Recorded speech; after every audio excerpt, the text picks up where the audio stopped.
High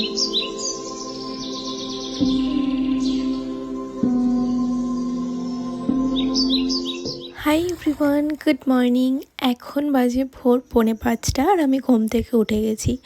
এখন চারপাশটা ভীষণ অন্ধকার। আর আমার এই ভিডিওটা যারা দেখছো, আমি প্রত্যেককে বলবো একবার হলেও সকালে ওঠো।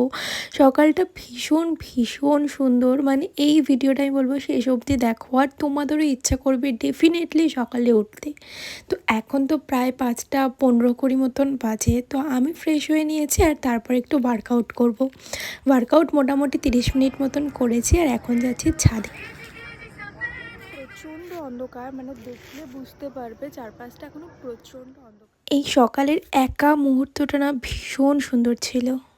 একটা জিনিস দেখাই, দেখো ওই পাশটা এখনো বেশ কিন্তু কুয়াশা রয়েছে। আর কেউ যদি ভাবছো কোনো ভালো জিনিস শুরু করবে, তবে আমি বলবো আজ থেকেই শুরু করো, কালকের জন্য কোনো কিছু ফেলে রেখো না। এই তো তোমাদের সাথে কথা বলতে বলতে আমি স্নান করে ফ্রেশও হয়ে নিয়েছি আর এখন একটু পুজো করে নেব। তো রিসেন্টলি আমি একটু বই পড়াও অভ্যাস করেছি, তো ভাবলাম চা খেতে খেতে একটু বইটাও পড়ে নিই। ভীষণ ভালো এই বইটা, আমি রিসেন্টলি পড়ছি, তোমরাও একবার চাইলে পড়ে দেখতেই পারো এই বইটা। এবার একটু ব্রেকফাস্টটাও রেডি করে নিই, আর এই ব্রেকফাস্টটা আমি প্রথমবার ট্রাই করলাম।